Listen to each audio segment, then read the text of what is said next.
Hi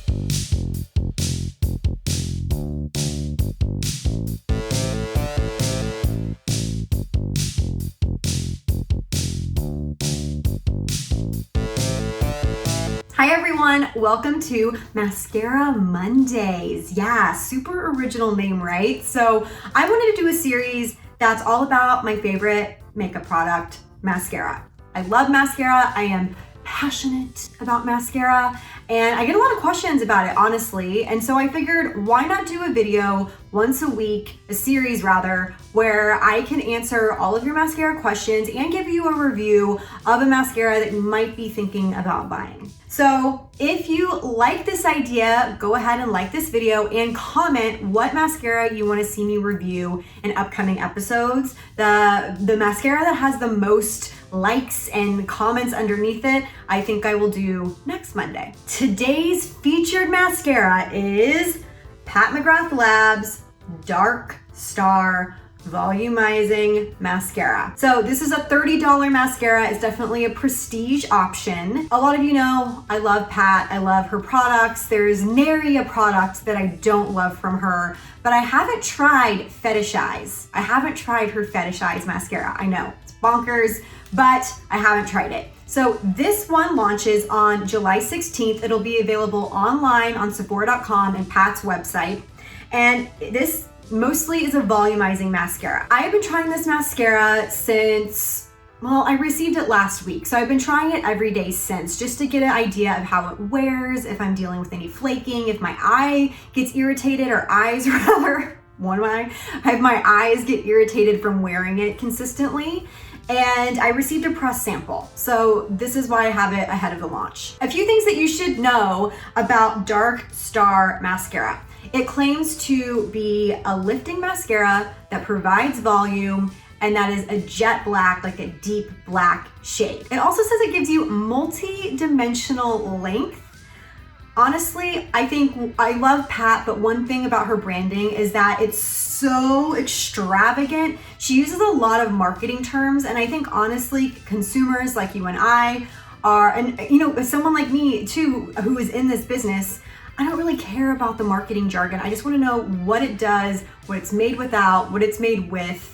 Just give it to me straight. So I want to break it down for you. It's made without SLS and SLES, which is sodium lauryl sulfate and sodium laureth sulfate. Oddly enough, that's an ingredient that's commonly found in mascaras, but this is made without. It's also made without parabens, formaldehydes, what else? Mineral oil, phthalates. Phthalates are often, they are identified as fragrance or parfum in your inky list. So know that, it's made without that. It's made without retinol palmitate, which is a derivative of vitamin A, and it's gluten and cruelty free, which is great. Now, some of you like to look for fragrance free options, and I'm sure some of you are thinking, why would there be a fragrance in a mascara? And I know that's so weird, but if you have ever used a mascara that has a bad smell, you will have remembered it, because I have been there. I try so many mascaras that some of them I'm like, whoop, not even gonna think about wearing this again, because the application process is so pungent. So sometimes mascaras, they do add a little bit of fragrance to help mask that. And I honestly don't mind this, hold on, let's smell it.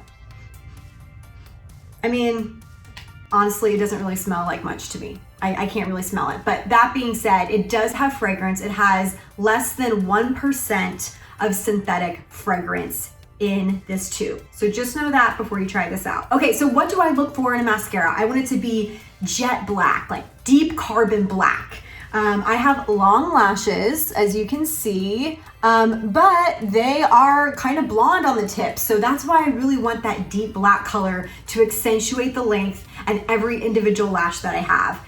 Speaking of individual lashes, I want my lashes to be separated. I want social distancing between my lashes. I do not want them to be clumped together in a little group. I want them wearing their little masks and their little social distance areas, looking really fluttery and really spread out and really fan-like. When I talk about my favorite mascaras, I always say I want a flirty lash. I want to look like Bambi. I want them to be curled and lifted and have that little separation going for them. So I look for that. I love a thin wand. I love a thin wand. I feel like it gives you way more control. I prefer a bristle wand versus a plastic or a rubber wand. I don't know, it's rare. There are exceptions to the rule, but oftentimes when I use a rubber or a plastic wand, I always regret it because I'm just like, I don't know what's happening here. So I love bristles. I look for a dry formula versus wet.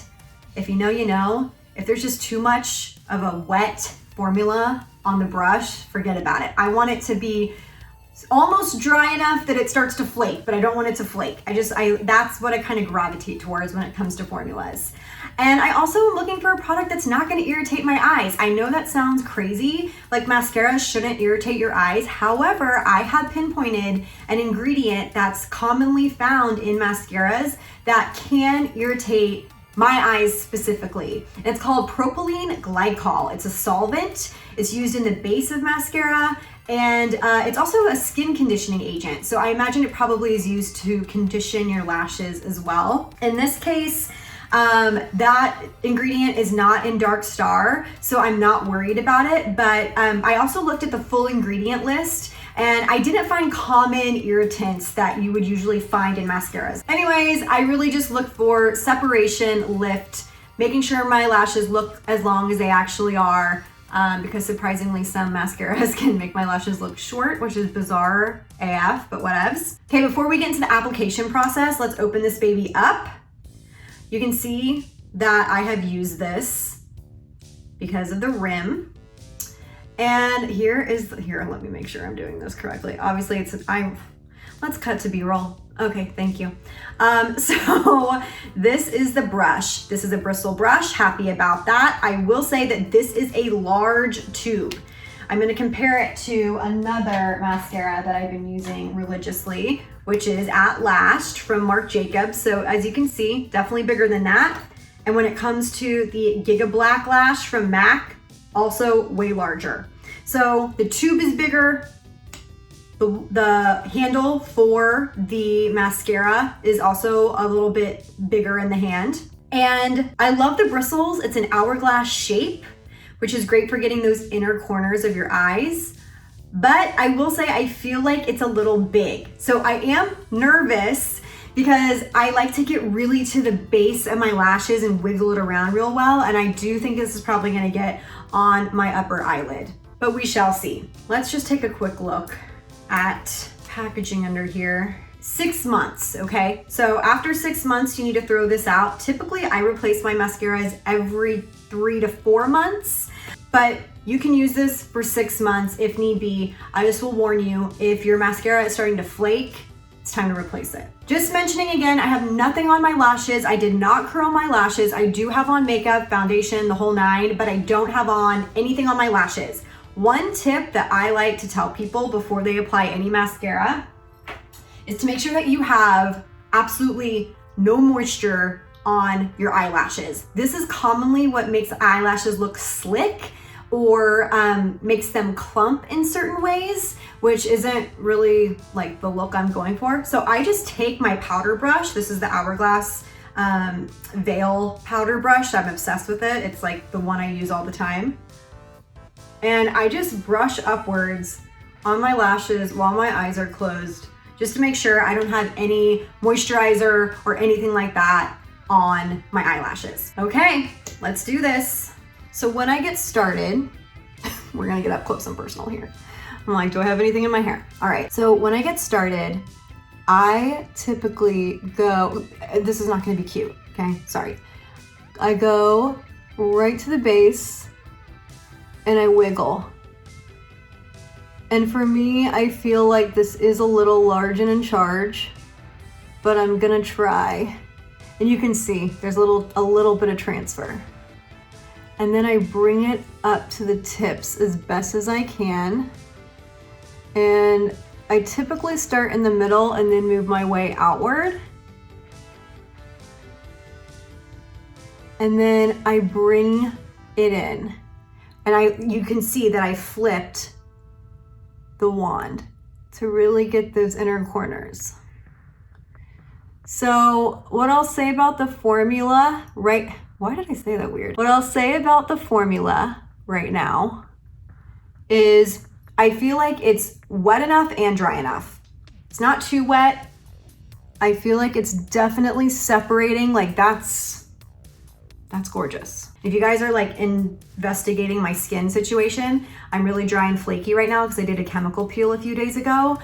It's on the last, couple days of it, which is good, but I'm still flaking and exfoliating off my dead skin. So that was one eye, one coat. I'm gonna go back in, same eye, second coat, really getting to the base of the lash, wiggling, wiggle, wiggle, wiggle, wiggle, and bringing it up. And honestly, I don't really mind that it's getting on my eyelid right now. This would probably obviously even happen if I had on eyeshadow, but I'm just kind of like doing this with reckless abandon because I don't have any eyeshadow on, and B, I would be more careful if I did have eyeshadow on because I just go in with a Q-tip and clean it up later. So I'm not too worried about that.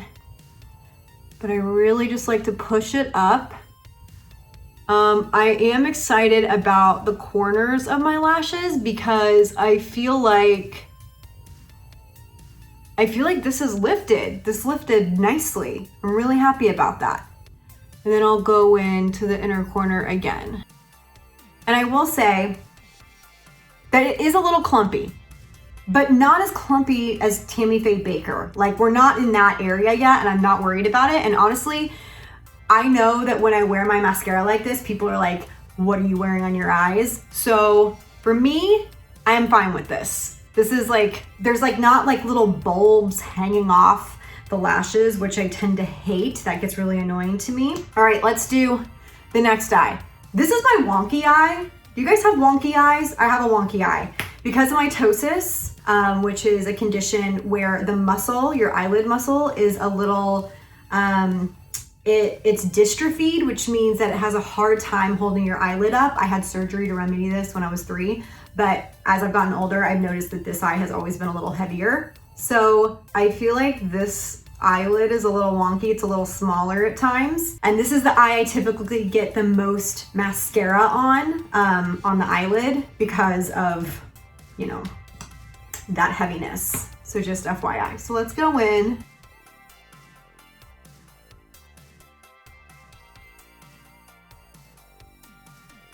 I personally wish that the brush was smaller because of this eye, because it's a little bit harder for me to get the control that I need to really get these lashes that are kind of hiding underneath my eyelid. But again, I'm like watching me do this like simultaneously in the mirror. I'm not mad about it. And I do think it's doing a great job of lifting. Okay, so that's one coat. One coat on this side, 2 coats on this side. 1, 2. I'm gonna go in with another coat.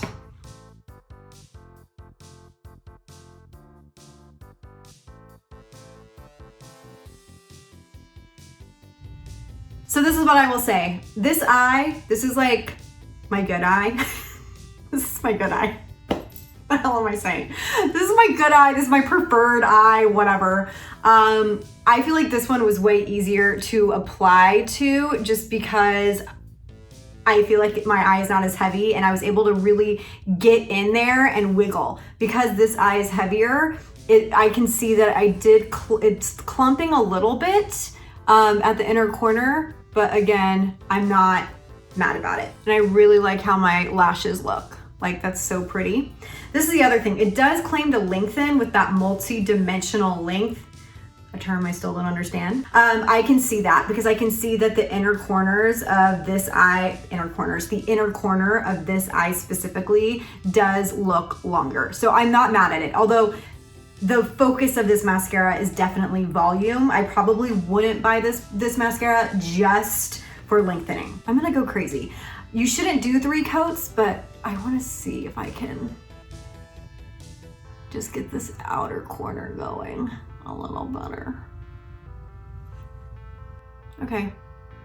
This definitely is more clumpy than this side. Like this one is so beautifully separated, but I obviously did 3 coats on this side, so whatever. Might as well add some right here, very lightly. Great.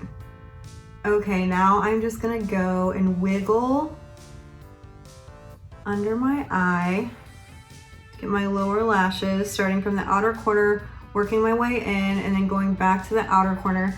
I do horizontal, and then I brush it down. So wiggle, shake, brush it down, holding the wand sideways. And then I go into the center corner and really just in a vertical motion, pull those babies down. Cleanup time. I love these little tiny thin cotton swabs. This was when I was like messing with my lipstick earlier, so I'll use the other side. Okay. All right, let's get in to the review. Okay, what do I love about this mascara? Definitely fans out my lashes and separates them. It adds that volume that I really want. It coats every individual lash, and it's that beautiful jet black. It also lifts my lashes, so definitely doesn't curl them, but it does give that lift that I want so that my lashes don't look heavy and don't feel heavy either. Does it clump? Yes, but the caveat is if you go over 2 coats. So these lashes, and I wouldn't say that this is necessarily like intense clumping by any means, but it does. So this is 3 coats, and I went ahead and added another coat to this eye, so there is a little bit of clumping happening there. So I would just say stick to 2 coats and you're good to go. I have been wearing this for a couple of days, all day, so it really does have that all day wearability without it, you know, feeling heavy on the eye, with no flaking. And I personally didn't experience transfer, but I usually don't experience transfer. And what I mean by that is obviously it transferred during my application, but throughout the day, I don't get raccoon eyes or anything like that. I don't get little, you know, mascara spots on my upper eyelid either. That could be from a variety of things. If you are wearing too much skincare, it can actually cause the transfer to happen. So that's why I think the trick of making sure that you like mattify and get rid of any oils or moisture, not only on your lashes, but around your eye area can really, really be helpful. This is not a tubing mascara. I know a lot of people who are sensitive or allergic to some mascaras like tubing mascaras. This is not a tubing mascara.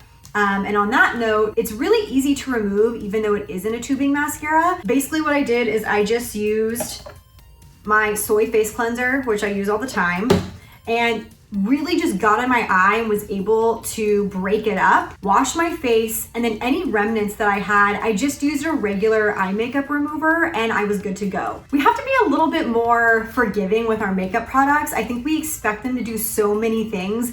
We want it all. But you know, if we want a mascara that's not gonna flake, that's not gonna transfer, is gonna actually lift your lashes, and things like that, it might take a little bit of work at the end of the day to remove your mascara. That being said, this is not like a water resistant or waterproof formula, meaning you're not gonna have to really sit there and, you know, use like a really high oil based eye makeup remover. I was able just to use my face wash and then use an accompanying eye makeup remover to get it all off. All right, so what's the verdict? What do I think of Pat McGrath Labs Dark Star Mascara? And I'm gonna give Pat McGrath Labs Dark Star Mascara 4 wands. Woo! Okay, why didn't I give it 5? The price. $30 is expensive for a mascara. I personally feel that mascara should be $20 or less, especially when there are so many good mascaras that you can just pick up at Target or the drugstore. And many of them have the exact same ingredients as some of these prestige high-end mascaras. Yes, do I love some mascaras that are $25 to $30? Of course, this is one of them. You know, I love Velvet Noir, which is one of my favorites of all time. It's also like, it's 27 bucks or something like that. So that's the only reason why, actually it's not the only reason why I would give it 4 wands.